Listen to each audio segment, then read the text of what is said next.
Hi everyone, my name is Mariah. I am an 11th grade student at the International School of Bangalore, and I am here with Chhavi Rajawat. Chhavi is one of India's most driven village heads and the first Sarpanch with a business management degree in the country. In a span of 10 years, she got elected. Chhavi has dramatically transformed the landscape of Soda, a village 60 kilometers from Jaipur. Thank you so much for being here today with us, Chavi. We are really looking forward to hearing your journey, which hopefully will be an inspiration to many girls around the country. Just girls, not the boys and the young men. Boys are Hopefully as well. yeah, inspired too. Well, thanks for having me here. Thank you so much for being here. So should we begin? Yeah, sure. So I'm curious to know, what does it mean to you to have been the first female sarpanch for a village? Okay, I'll just make that a correction. So I'm not the first. A lot of people often think that I'm probably the first woman sarpanch in India, which I'm not, because for quite a few years and decades, we've had women, especially at the grassroots, be in the forefront in terms of being heads of panchayats. But often, despite the woman getting elected, it's usually proxy leadership, which means the man in the house, who could be the husband, the father-in-law, father, brother, son. It's usually the man in the family who often tends to run the show. But yes, in my village, so to speak, I would be perhaps the first woman sarpanch. And it's been interesting because I realized that or when I first got elected, I realized that women were not really present in the meetings. They didn't even appear in the Gram Sabhas, which is where the village gathers and we share ideas and the problems that the village is facing and decide which projects to undertake, which then is consolidated for the panchayat and then sent forth to the block level, which consolidates the data of the blocks. So my block as of today has about 38 panchayats. And then it is forwarded to the district headquarters, which then decides which of the projects are to be sanctioned and so on and so forth. But I realized that by just being the woman in the leadership role, not just the women, but even the youth and the children felt like they had a voice, felt like there was going to be someone who's going to hear them out and protect them and their rights. And with that, I noticed that things had started changing.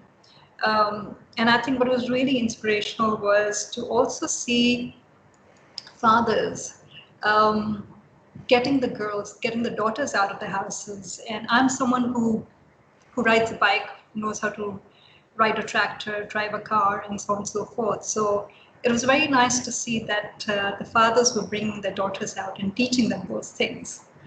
So that those kind of those kind of nuances and the fact that it's not something that I'm promoting, but something that people do realize is a possibility is always really nice to see. And coming back to your question, I think as a woman leader, and as a woman, I think, I wouldn't say men are not inclusive, but I think for a woman, it comes naturally.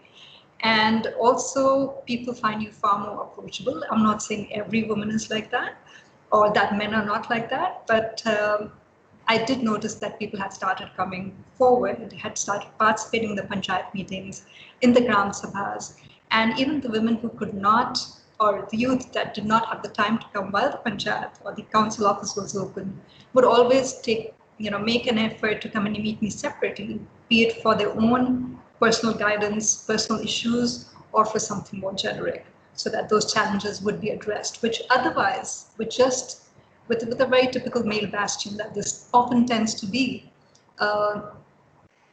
still they did not have a woman leadership. There really wasn't a scope for even those voices to be heard. And I think that's where and how change happens. So you saw that over the course of these 10 years, or is that? No, I saw it on day one. On day one. Or day two. Day two to be precise. Yeah, I can cite an example for that. Okay, so you have to also tell me, do you want my answers to be long or do you want me to be crisp if you have a lot of questions? Tell me whatever you have to say. Yeah. Okay. Cool. So I'm going to cite this example, and I really love to share this because I often feel people think that changing mindsets is not easy, and I've noticed that is something that keeps people away from interacting with people from different walks of life, or someone who doesn't fit one's own comfort zone, because people believe that it's that person is going to come from a different mindset and may not necessarily understand what you're trying to say. But I believe that if you're able to build trust and make the other person feel inclusive, then automatically you are, and also treat the other person at par, which often I feel that something as simple as education can lead people to become arrogant and look down upon people, which I think is so not right. Because it doesn't matter whether it's a street urchin or if it's somebody from a village or even if it's someone who's illiterate, we have every individual has a talent. Every individual has something to bring to the table, and we can learn from each other. And I think that is something that we need to learn to do, to respect every individual. It doesn't matter which strata of the society he or she may come from. And I think probably I'm hoping the example I'm going to cite would perhaps elaborate upon that. So when my first day in office post being elected occurred, we were in my first term. So my team comprises of 12 people, out of which 8 were women and 4 men. And out of the 12 of us, there were just 2 of us who were graduates, one of the gentlemen, and there was another gentleman who had studied till the 7th grade and dropped out of school. The others could just about sign their names, but that was it. They could not read or write. So the first day in office, I only had, if I remember correctly, 3 other women who were present for the meeting, and the rest were all men. And obviously these were the men who basically were the husband of the lady who had been elected. So I looked at them and said, well, if you had to be in the office, you should have contested the elections yourself. But the fact that you got your wife to do so means that she's the one who should be here. And without really thinking, I told them that while I'm aware that they are illiterate, even if I give a document for them to sign, I don't want them to sign it blindly. I would want for them to bring someone they trust. It could be the husband, it could be the son, daughter, whoever they trust, to bring that person, understand what's written in the document, and only then sign it. And just by saying that, got these men to get up. Within 5 minutes, and I'm not exaggerating, within 5 minutes, I had the actual elected representatives, that is the women, be in the office. I actually thought that the husband would also tag along, but to my pleasant surprise, the men didn't come back. And I realized that making a statement as simple and small as that actually made all the difference. And then on day 1, we decided to go to every ward across the village to thank everybody for having elected us. And the reason I decided that we should do that is because often people of one ward have no clue to who the elected representative of the other ward is. So the idea was to let everybody know what the team really comprised of. So we again then deliberated and decided that the person who was elected from that ward was going to be the person who's going to introduce every other elected representative to the village residents.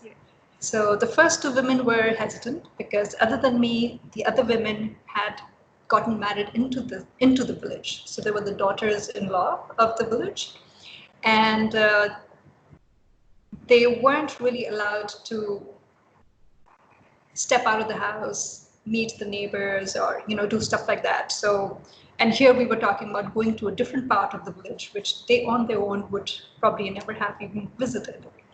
So they were hesitant, and they were like, what are we going to say? We don't know. We've never really spoken to anybody outside of our household or the immediate neighborhood. So I said, don't worry, I'm going to whisper into your ear, and you can repeat the same thing. I just had to do it with the first 2 ladies, and then the rest were on their own. So day 1 at about 4 o'clock, I get a call from one of the ladies' husband saying that I want my wife back home because she needs to cook. So I said, no problem. And I made sure that I dropped everybody to the respective houses. Day 2, we were out in the field again. The same man called. And even before I could give the phone to his wife, he said, I actually don't want to speak to her. But do pass on the message to her, and I want to also let you know that what you're doing is good. And today, either I will ask my neighbor to help me cook, or I will cook myself. And you all can be out in the field till as late as need be, which could be midnight, 1 a.m., 2 a.m., it doesn't matter. Just go ahead and do your work. So this is just day 2. So I'm citing this example just to showcase um, that when you're able to build the trust, and when you're able to make people realize that you are inclusive and you are looking for um, their benefits and improving their lives, they will participate and they will go all out to do so as well. So in our area, for example, it's a very patriarchal society. So for a husband to turn around and say that I will cook for the entire family is a big deal. So that's what I think, that changing mindsets, yes, it takes a little longer, but at the same time, it's also doable. Is that what motivated you, though, to take on this position? The whole idea of changing mindsets, changing lives. Um, See, I actually took on this role, but I hadn't really planned it. It was the decision of the village elders. Um, and the reason they thought of me was not because they really, I don't suppose it was because they thought that I would really bring about the kind of change that I've been able to bring about. They actually they did want to see development. But the main reason they thought of me was because it was a reserved seat for a woman, which means only a lady could have contested these elections. And I often mess around with them, saying that if it weren't for that, they probably wouldn't have even thought of me, which is a fact. So when they came, I was in Jaipur at that point of time, and they didn't come to me. They went to my father, thinking my father would be the decision maker, patriarchal society. And so the initial dialogue happened between them and my dad. But my dad told them that, if you're going to leave it to me, I personally wouldn't want that because I know what the challenges are. But I do not tell my daughter what to do. She has a mind of her own and she makes her own decisions. So if you really want her there, the conversation has to happen between you and her. And even though they met me that day, they were completely taken aback. They weren't prepared. And they did not even have the dialogue with me. So they came back later.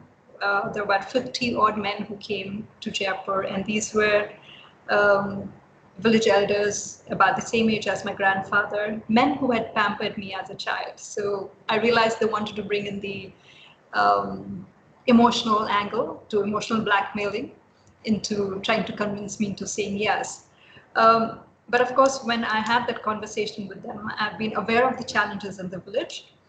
And I've been going to the village ever since I was little. So I've seen that over time, I think things were probably, if I were to compare the quality of life as was in 2009, 2010 to when I was a little girl, I think it was probably much better when I was a little child because there was an ecosystem, the natural reserves were more than what they are at the moment because of course there's been a population boom which nobody likes to address for some sad reason, and the stress on the natural resources therefore obviously are far higher.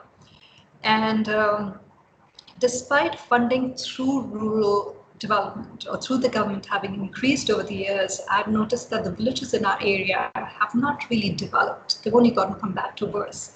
And that's where I thought that people like you and I probably need to come forth to perhaps be seen as that bridging agent between the government and the villages, as well as the private sector and the villages. Because the government also has its restrictions. They don't have enough manpower to really be out there in the field to monitor and help with everything. As far as the private sector is concerned, it's not their main business or main line of business. And I think that is where people like you and I can be those agents of change, because they need, if they are sending expertise or if they are looking at funding a project, obviously they have full rights to know what is happening, where is the money being spent and how is it being spent, and reports being sent out to them. And that is what I had really thought people would see me as, and we could get the support that was needed to bring about the change. and create a model village in the true sense, with an integrated holistic development, which I don't really see happening in most states across India. And the idea really was to, even if it's one village at a time, to connect the dots, bring in people with different expertise, and with or without the support of the government, we can showcase that a model village is possible. Then obviously so many people like you and I would be inspired to come together and scale up and help many more villages across the country. And that is something that still continues to be my dream, and that I'm really, really striving hard to work towards. But long story short, again, the main reason why I did say yes was because I feel like I belong to this village. I'm the daughter of the village. And if I didn't come forward to help, how could I expect someone else to do so? That being one. And second, ours is a desert state, and my area unfortunately faces drought every few years. And 2009 was one of the worst drought the area had seen. People claimed that they had not seen good rains for a span of 13 years. Our challenge is twofold, because all groundwater in the village is naturally contaminated, extremely saline, and declared unsafe even for the purpose of irrigation, which means we are dependent on rainfall for our own potable water needs, for agriculture purposes, and even for cattle. And 2009, what was happening was that not only did farmers not have anything to sow, they weren't able to sow anything, which meant there were no sources of income, because this is a purely agrarian economy. And on top of that, the few who had animals or cattle, their animals were dying because of lack of water and fodder. And seeing a situation as grave as that, I don't think anybody would have turned the other way. And that's where I thought that I need to take on this role and also create an awareness about what grassroots reality is about. Because I think what we read in media often is only an iota of what things really are, and you don't really get an in-depth knowledge of what panchayat system or what a village council or village management and development is all about. So that's what keeps me going there for the 10 years. And even though I've chosen not to contest the election this year, but it was a conscious decision, because I noticed that people had started depending on me far more than I would have liked for them to do so. Because one of the key things I feel that if you're a leader, the idea is to also empower other people. And if they're going to keep depending on you to do their work, then that empowerment will, I don't believe, will really happen in the true sense. So while I'm not taken on the role of a sarpanch, but I have told them I'm going to work in the same capacity, but without the title. And now you guys need to be in the forefront, and I'm going to be there to back you up and help you through whatever it is you need help with. So that's where I'm at.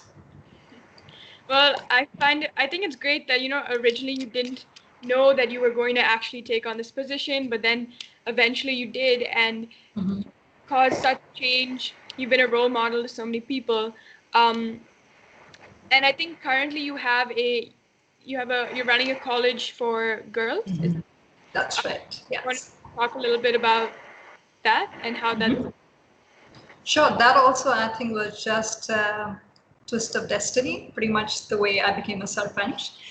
So this college happens to be in my village named Soda. And in 2014 or 15, the person who was running it, who started this college, ran into a huge financial crunch. So he couldn't, so he was really burdened by whatever his financial challenges were, and couldn't run the college any longer, and he was actually going to shut shop. Now, in our area, unfortunately, girls don't necessarily, or education for girls is not really seen as priority. And the college at that time had a little less than 300 girls. And I thought that with these girls being in the semester, in the middle of the semesters, if the college shut down, they would be shattered, because a lot of them would perhaps even get mocked by their respective families and neighbors. And also, it meant that the area would not have a higher education for the girls. So that's where my parents and I decided that we're going to take it over. We're not, none of us had the background of education, or the education sector, but we thought that there was a vision behind this, with it being that if we are able to, again, connect the dots, get the right resources to help us, then we'd be able to empower these young girls, a lot of whom are training to become teachers. So we have, as of today, we have 500 students, um, out of which 400 are learning to, or getting trained to receive the degree in Bachelor of Education and Diploma in Elementary Education. So they're looking at becoming teachers. And I believe if we can add value to their lives and empower them in the true sense, and if they do actually go on to becoming good teachers and realize what a good teacher really means, then they'll be able to impact so many more generations.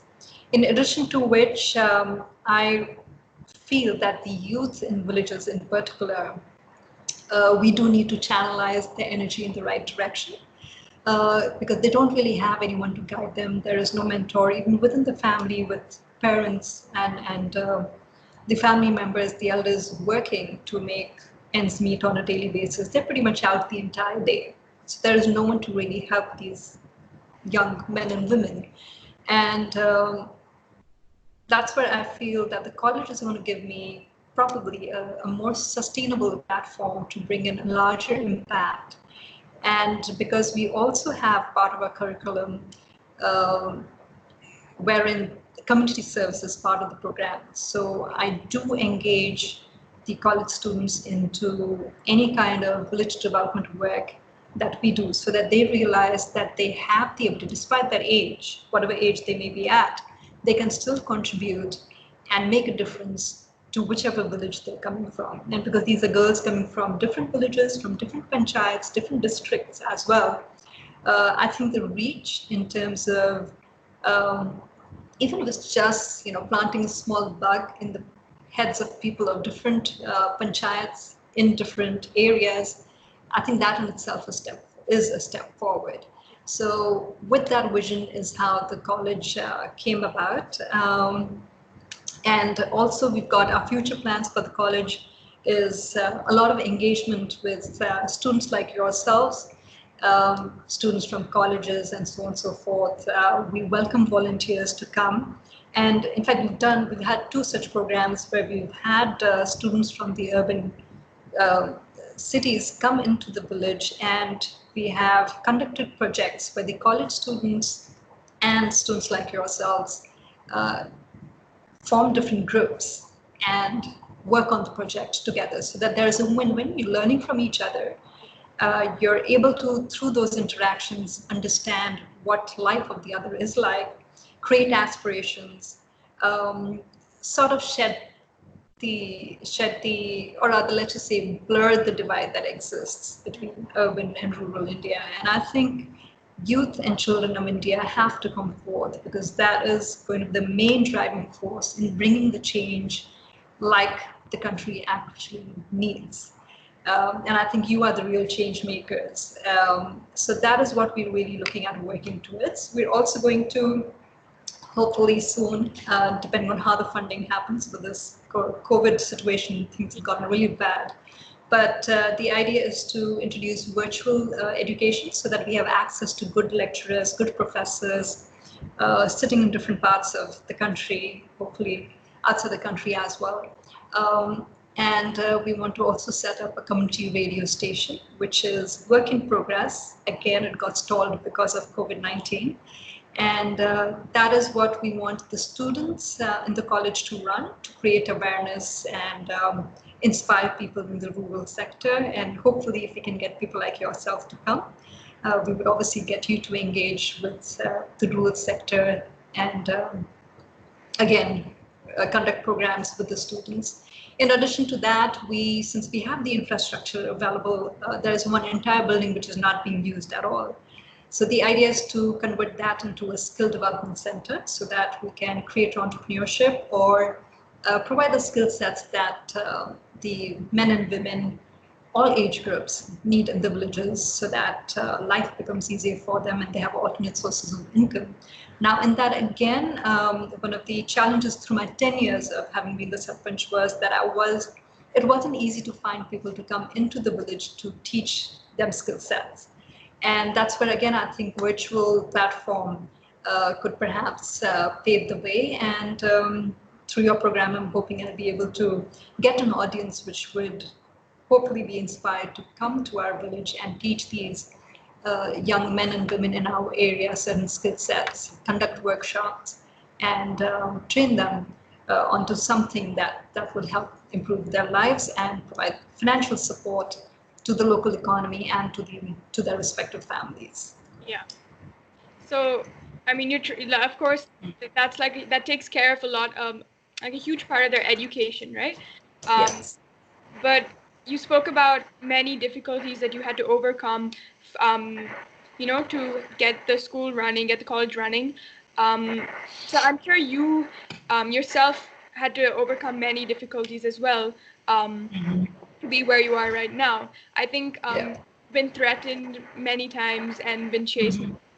Um, how has that been? What you want to speak Yeah. a bit about those experiences? Sure. So I'd say um, I think the day that I got elected in itself, because I made this one thing I made very clear. In fact, even before that, when the village elders came to me, um, my only question to them really was that how am I going to balance things out in the sense that I had in 2000, I think mid or end 2008, I had started my own horse riding academy in Jaipur. So it was still relatively new.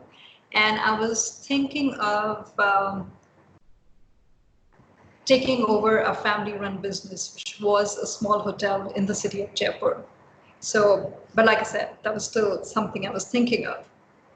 So, and then suddenly with this village thing, so I was like, okay, I'll have three things to take care of. So, and I had no idea of what the role of a sarpanch really entailed because there really wasn't anyone to guide me and tell me what to expect.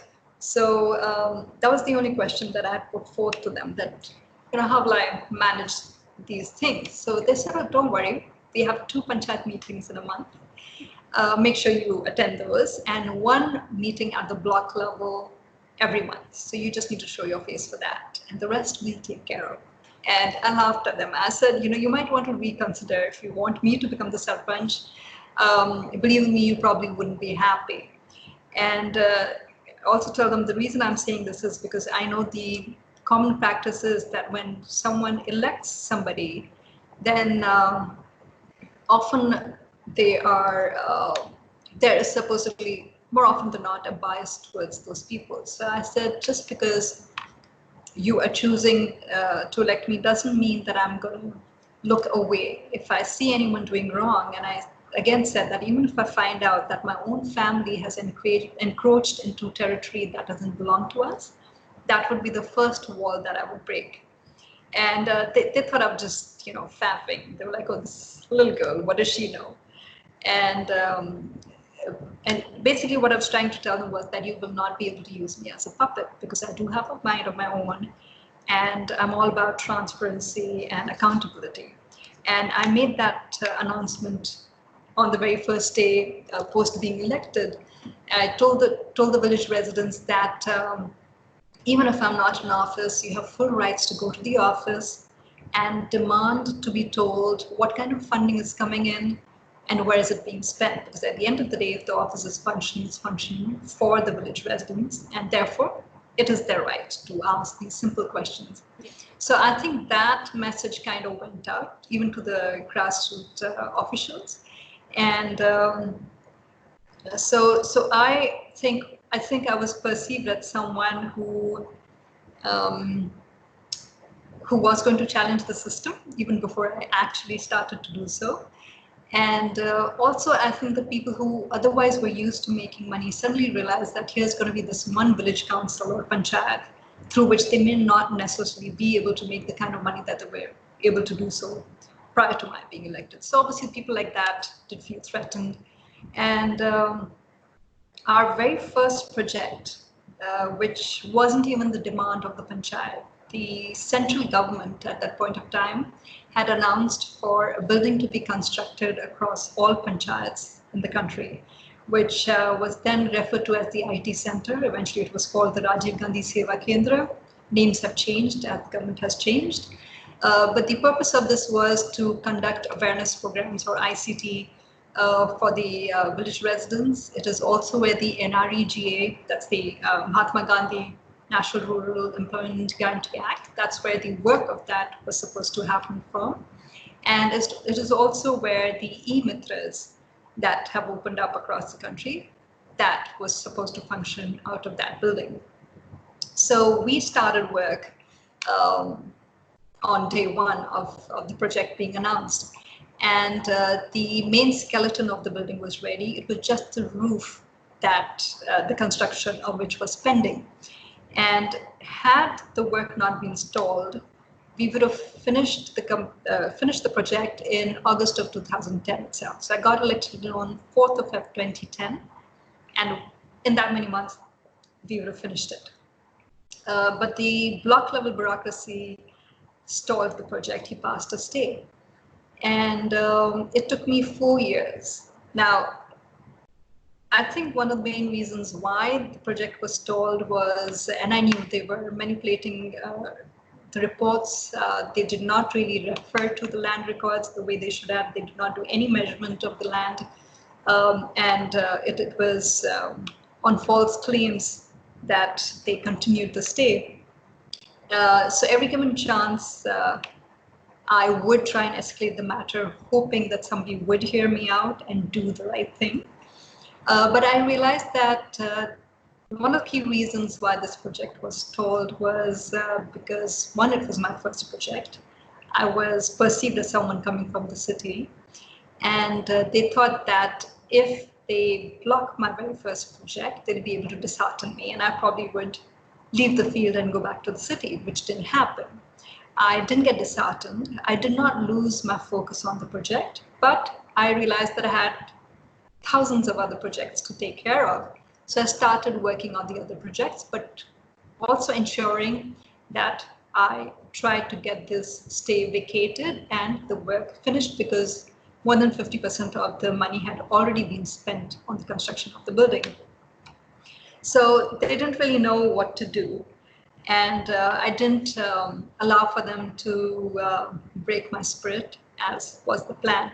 And I think one of the other reasons why that happened was because usually the protocol is that when there's anything new that is constructed, and this would have perhaps been, I don't know about India, but in Rajasthan, it definitely would have been the first building of its kind to have been constructed, which meant that someone senior, a senior politician, would have come to the village to inaugurate the building.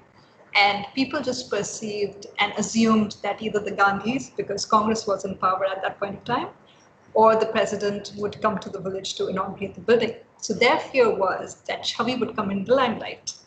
And if that happens, Chhavi may get the ticket. So those who were aspiring to get into mainstream or were already in mainstream politics at that point of time but wanted to rise higher did not want for that to happen, because they figured that I had already showcased that I do work differently. And as a result, I definitely would have received the attention that they thought I might receive. So the idea was to ensure that something like that doesn't happen. And eventually, of course, how I've been able to do work despite those challenging moments or hindrances has been, you have to have your sense of humor. If you don't, of course, you're going to crumble. It's not easy, but one thing I've learned, and I think having studied during my foundation years in the southern part of India, my vocabulary in Hindi is not so great, so I don't know the Hindi abuses so well, which was a saving grace. So I have the strength and the ability to hear people hurling abuses at me, hoping to instigate me, but not get instigated, because I believe we've been given 2 years. So whatever I want to just filter through, I filter through. And so that helps immensely. People are shocked. People are shocked that I can hear the kind of abuses hurled at me and not react. Like the men who work with me in the team, they would leave within 10 seconds. either they would react or just leave. So mostly just leave, because often in villages, what happens is that the women who have no idea what actually is happening are put on the forefront to deal with. If there is a conflict, then the women are used as a shield. So obviously in that case, if there are men in the conflict, they leave. So those kind of things, and also I think patience and perseverance always helps. In addition to which, I'd say also having creativity. So I knew that if plan A is not working, I need to have an alternate plan. And the idea has always been to involve the village residents. And I've noticed that whenever that happens, things become easier, which is again a little difficult because they're not used to it. They're used to demanding. They're used to saying that this is what our challenge is, but often they don't participate. So I would tell them that, okay, fine, if you're not going to participate, your project is not going to even be executed. Or even if I start the execution, I would stop it in the middle if I realized that people were not really coming forth to keep a check on it, because I couldn't be there 24/7.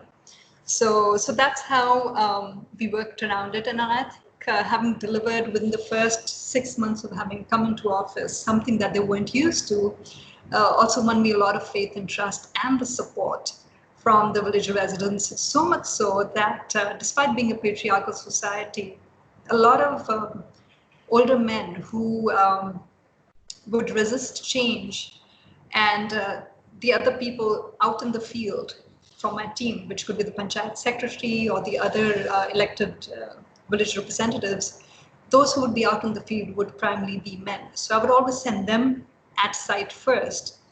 And if there was some resistance, then the panchayat secretary would tell me that, you know what, I think you need to be there yourself. And to my amazement, the minute the village residents would see me, they would ask me, are you the one who's actually behind this project? And I would say, yes, I am. And yes, this is the distance that's required, or this is the construction that needs to be done, or whatever it may be.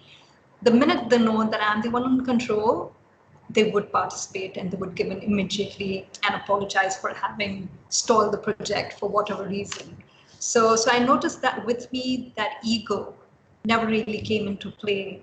Of course, I'm not saying that's not true for everybody, but majority of the people realized that I was seeing things from their perspective. I understood what the challenges were from their perspective and not from my own perspective. And that's why they were willing to work with me and join hands in bringing about the kind of change and development that the village needed to see and eventually did see.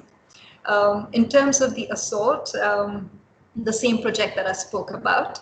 So it took me 4 years. Finally, when the government changed, there was reshuffling of bureaucracy, and we then had the Panchayati Raj Commissioner, Mr. Yadav, and a young collector at the district headquarters named Ms. Tina Kumar.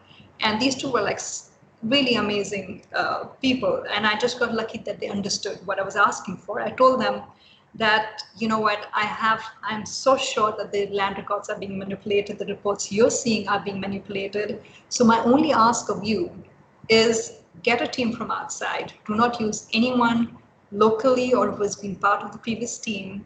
Send an outside team to do the measurement of the land.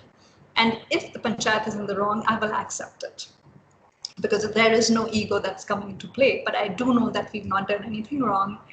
And so that was my only ask. Send a team from outside. Don't involve any of the older guys.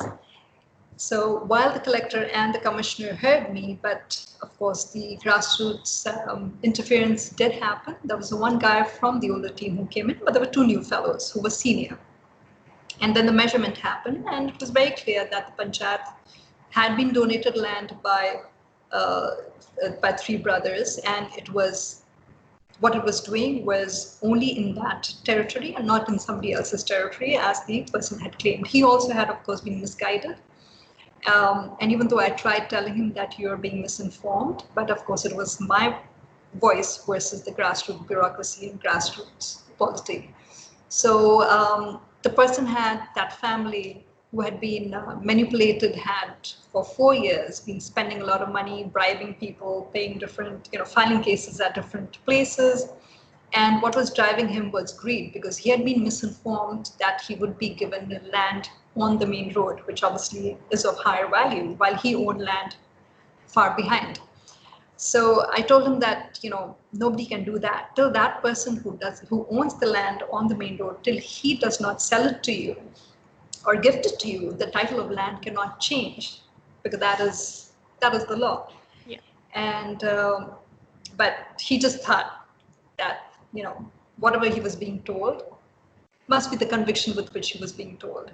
So he had already spent a lot of money, so he was frustrated. He did what he knew best, which was when he saw that the stay had been vacated and we had restarted the work, he threatened the labor, and I happened to be at site, so he and his family, out of sheer frustration, uh, did attack us, which and again, I think I'm blessed to have the kind of parents that I have. I did have acquaintances who, so of course, I chose not to really speak about it, but media picked it up. And unfortunately, my father was hurt. He happened to be in the village to oversee the agricultural work, and he had just come to the site to see me. So he and two villagers tried to intervene to, kind of pacify these people.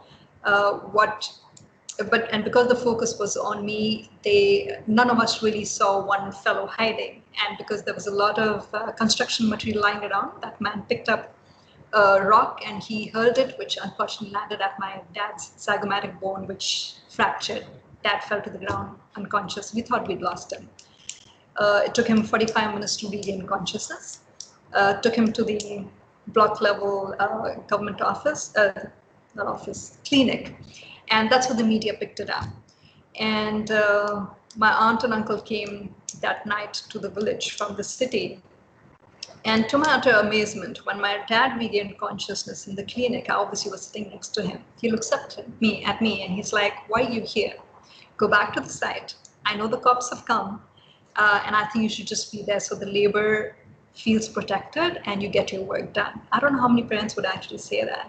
When my mom reached the village in the evening, she also didn't say, "Leave what you're doing." In fact, mom just turned around and said that this is just one of the tactics to break you down, and not the nicest of things to do, but you have to stand tall, believe in what it is that you believe in and what you've sought out to do, and to stand tall and continue doing your work. So, like I said, I don't know how many parents would say that, because my acquaintances and friends from the city would call me, were calling me up saying, "What is wrong with you? Just leave the place. It's not worth it," and so on and so forth.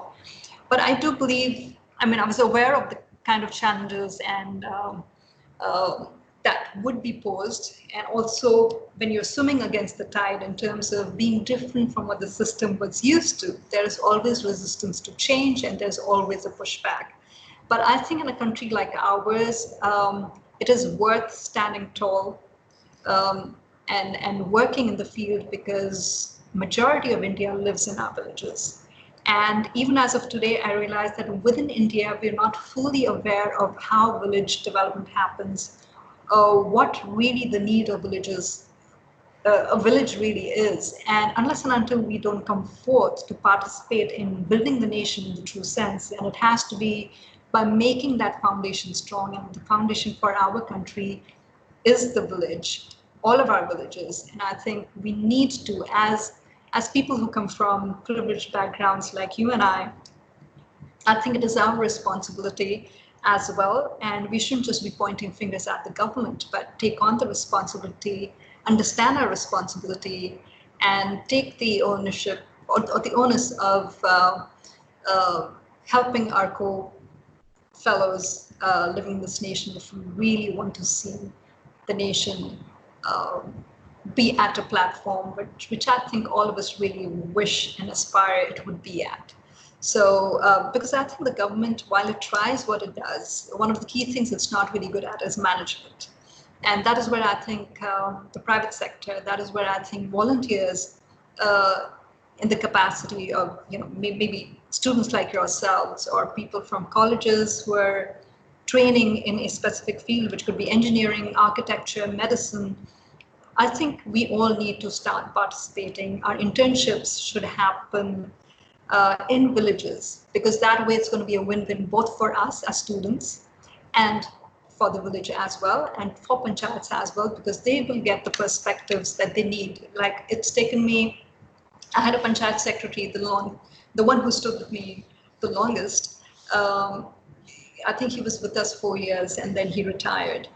Out of the four years, the first 3 years, pretty much every single day he would tell me that if you don't give in to how the system functions, if you don't give a commission, if you don't give a bribe, nothing will happen. And I told him that come what may, I will not succumb to it. I'm like, okay, fine, if I'm not going to get a project sanctioned by the government, I will reach out to the private sector, I will reach out to my contacts, I will raise funds and donations, but I'm not going to give in.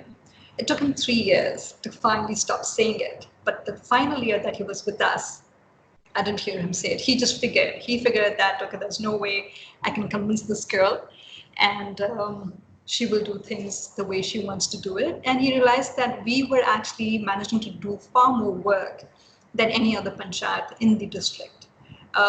And I would often tell him that, see, if you look at what's going on in the other panchayats who are following the norms of the system, the kind of work they're getting done is nowhere close to the kind of work we are being able to do. So I think that when he was able to begin to see that, which took a little longer than was needed, but then he did appreciate. And even as of today, I think he and I are like pretty much at good terms.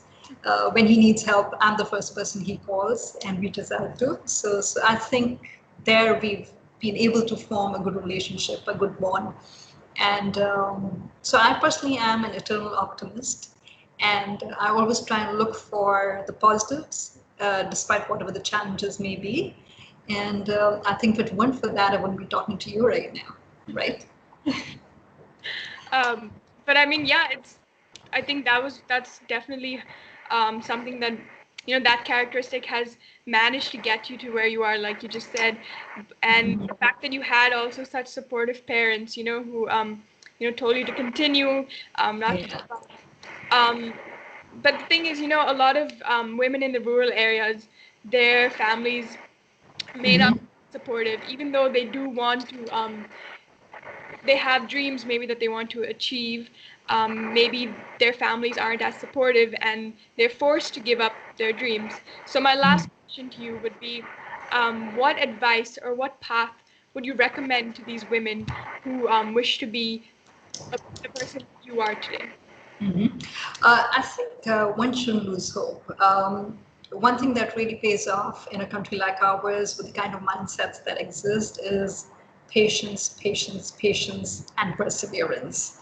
And I think that is the key to everything. And I think it is one thing to be assertive and another to be aggressive. So often we give in very easily or get onto a very aggressive role, which I think ends up doing more damage than good. So I think if someone is not receiving the support from within the family, it doesn't matter. You need to look at whatever your next safety net or close set of people are, which could be friends, which could be um, teachers, mentors, or other relatives. See who would understand what it is that you really are dreaming of or what you want to do, and let that person help you through it.